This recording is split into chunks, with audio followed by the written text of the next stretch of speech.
Hey guys, welcome to this video. Appreciate all you YouTube knife fans stopping by. All my Snow-Tac knife followers, appreciate you guys. So I wanted to just do an update here. Today I didn't get out in my shop. I got out there just a little bit, just had to do a couple little things, but really didn't get anything done on these today other than marking these out for my serrations and the shoal and everything. So I kind of had one of those days where I just kind of took it easy. The thing about these knives, when I build them, I don't get in a hurry on them. There's times where, especially like these right here, I'm taking in information, I'm evaluating things, and I'm building two clones here. These are the Jack Crain LS1, Jack Crain inspired. These are STK version, and so I got some outside resource help on this, on the specs, and I'm really appreciative of that. So I looked at all the Jack Crains. I looked at Mark Tetcher's because I really love his LS1s and LS2s, and I'm just trying to formulate, my blade based on everything that I'm seeing, all the information that's coming in. But what it is, I'm dealing with a 9 1/4 inch blade here because of my template, the way it came out. I ended up with, it's actually, let's see, it's a little over 9 1/4. It's 9 5/8. This one's a 9 1/4. This one's 9 5/8. So anyway, I've got my serrations, and I squared these away really tight. Measured these out at 1.1 centimeters each. Since I have a longer blade, they're perfectly the exact same size, and I did a 25-degree angle. This is the choll that I'm going with,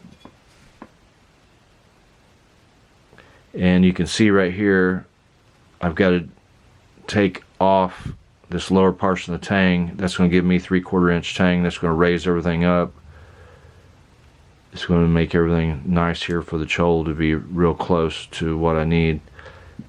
We've got aggressive, nice hollow grinds going. These are going to have a 10 to 15 degree straight razor sharp cutting edges.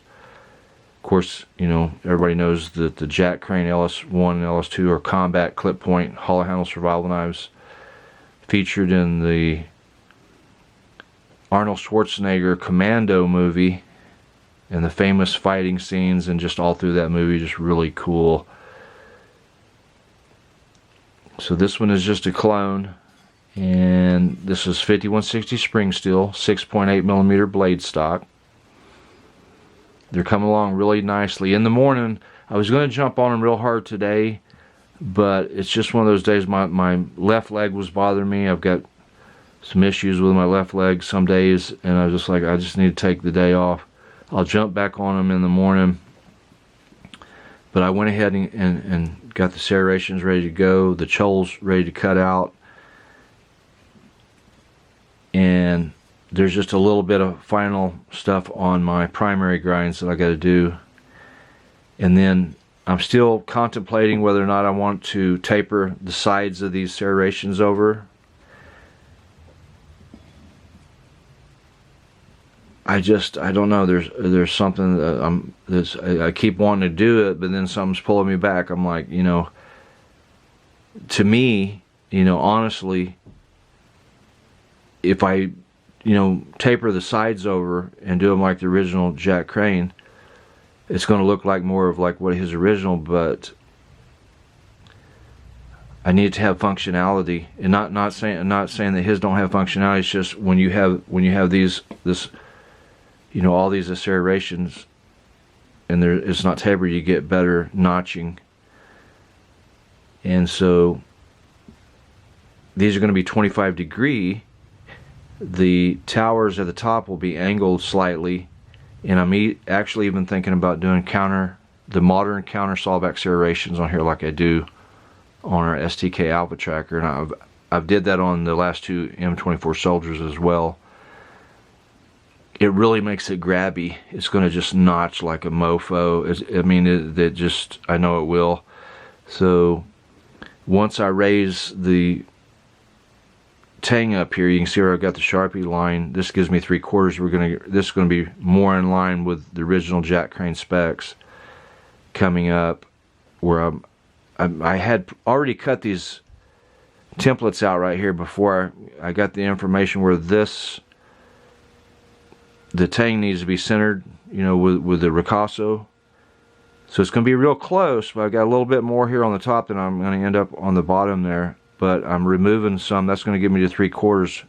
I forgot to do that. I need to do that. It's going to look fine, but my chole is going to be able to be more pronounced, and that's the designs I got on the chole there.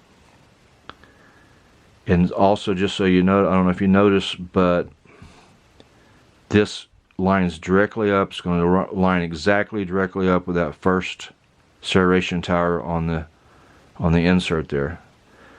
So these are they're coming out nice, and just we're gonna get there, and I'm just really excited about these. This whole LS1, I'm really getting into these.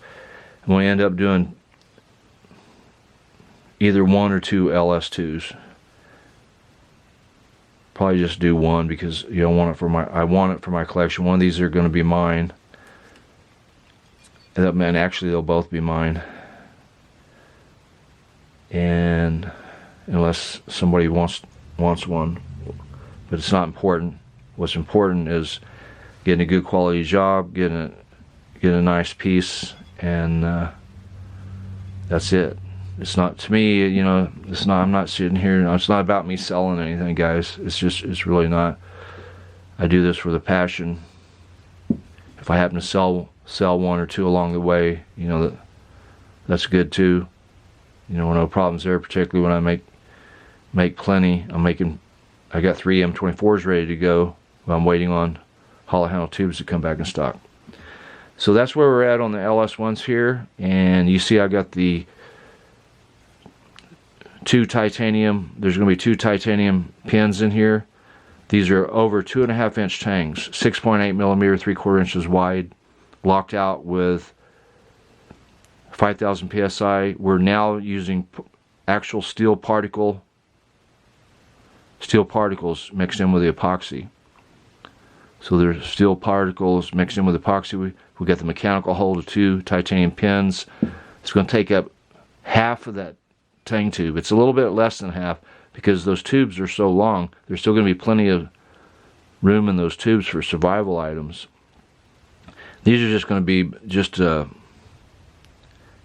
couple of brutes. I mean, the blade width, the length of that blade, we're going to have some badass serrations going on there. Jack Crain inspired.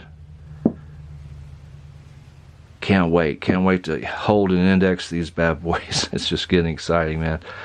Appreciate all the outside help from Mark Tetcher. He's helped me tremendously. I had no clue at a lot of stuff that was going on in this.